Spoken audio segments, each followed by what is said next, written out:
Leitura diária. Primeiro livro de Crônicas, capítulo 4.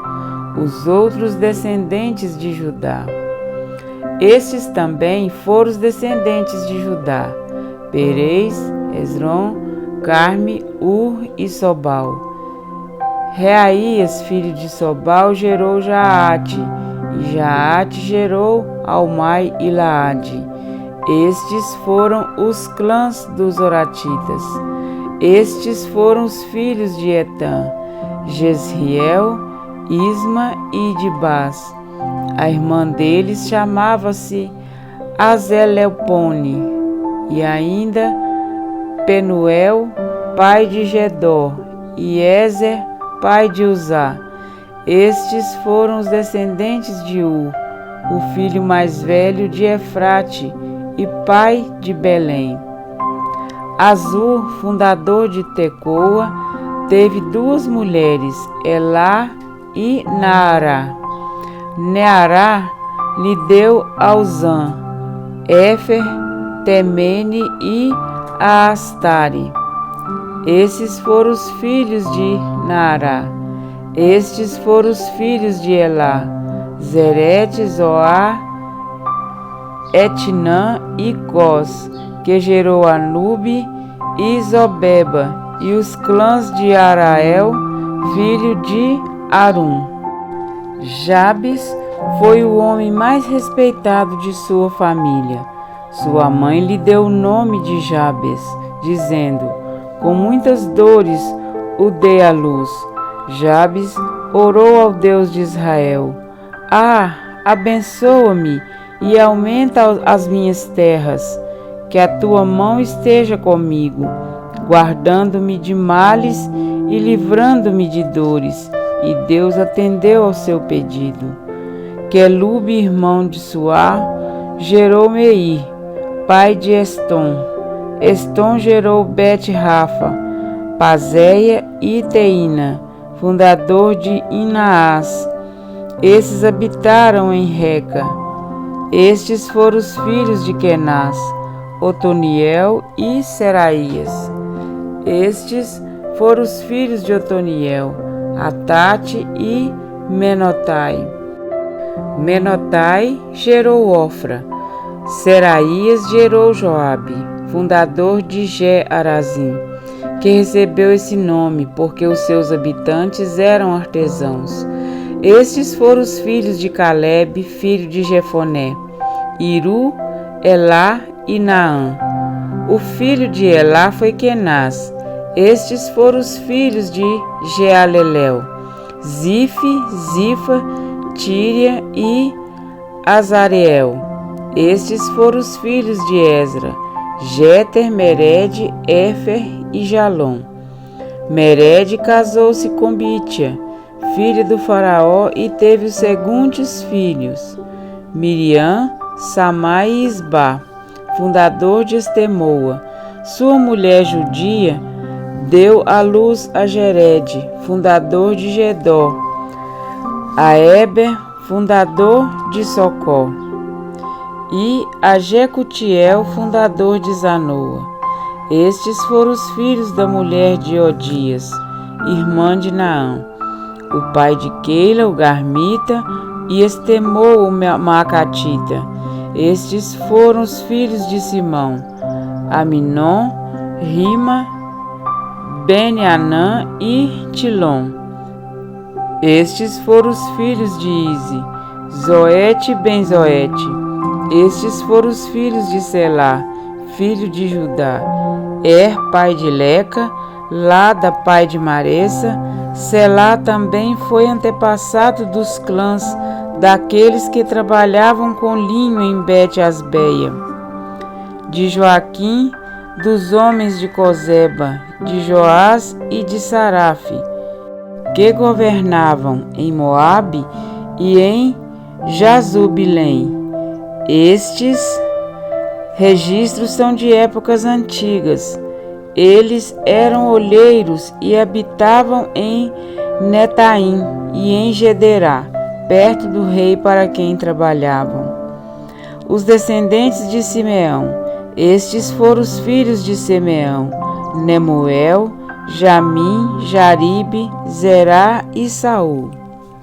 O filho de Saul era Salum, pai de Mibizão, que foi o pai de Misma. Estes foram os descendentes de Misma, seu filho Amuel, pai de Zacur, que foi o pai de Simei. Simei teve 16 filhos e 6 filhas, mas seus irmãos não tiveram muitos filhos. Por isso todos os seus clãs não se igualam em número à tribo de Judá. Eles viviam em Berseba, Moladá, Azar-Sual, Bila, Azem, Tolade, Betuel, Ormá, Ziclag, Bet-Marcabote, Azar-Suzim, Bet-Biri e Saraim. Essas foram as suas cidades até o reinado de Davi. Tinham também as 5 cidades de Etã: Ain, Rimon, Toquém e Azã, com todos os povoados ao redor delas até Baalate.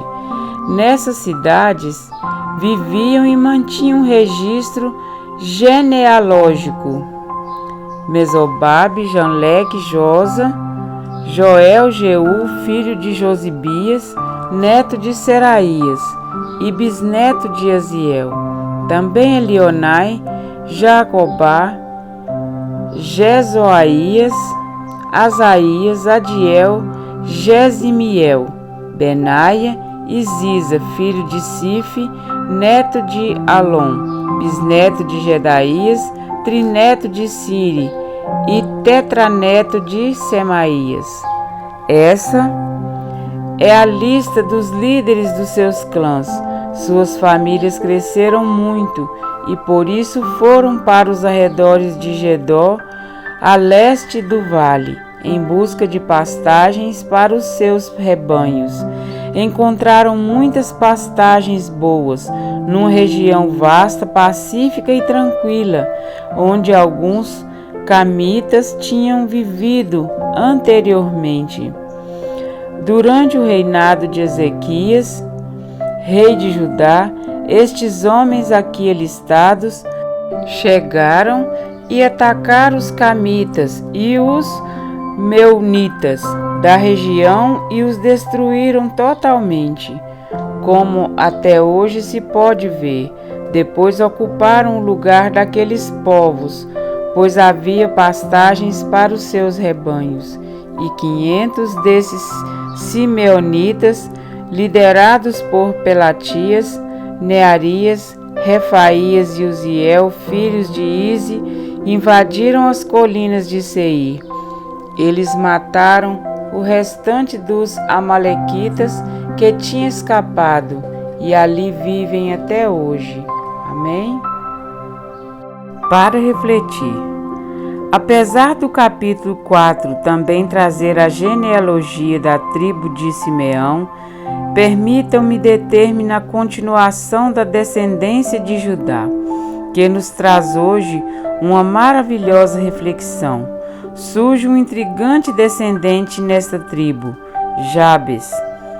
Eu sei que a maioria dos comentaristas se detém no testemunho de Jabes neste capítulo, mas não temos como passar por alto o que o Senhor fez questão de destacar nas Escrituras. Percebam que os versículos 9 e 10 parecem dar uma pausa na genealogia. Nós já lemos mais de 200 nomes até agora, e a Bíblia encaixa em meio a tantos nomes um que não sabemos de onde veio nem para onde foi. A biografia trazida em apenas 2 versículos apresenta 2 realidades. O nascimento de Jabes provocou muitas dores à sua mãe, por isso seu nome, que significa dor, sofrimento. O seu nome o conduzia a um destino nada atraente, mas a sua atitude mudou o rumo da sua vida. Jabes fez uma oração pequena e simples, mas proveniente de um coração humilde e sincero. Ó, Tomara que me abençoes e me alargue as fronteiras, que seja comigo a tua mão e me preserves do mal, de modo que não me sobrevenham aflições. Jabes invocou o Deus de Israel com inteireza de coração, porém, vamos reler o que diz a respeito dele no verso 9. Foi Jabes mais ilustre do que seus irmãos. A palavra ilustre quer dizer aquele que irradia luz, que possui qualidades nobres e dignas de louvor. Ele definitivamente se destacava por ser aquilo que Jesus nos motiva a ser. Vós sois a luz do mundo. Mateus 5,14. Mas para quê? Para que sejamos melhores do que os outros? Não, para que sejamos como Jabes, ilustres, não aos nossos próprios olhos, mas diante do mundo, para que vejam as vossas obras e glorifiquem a vosso Pai que estás nos céus. Mateus 5,16.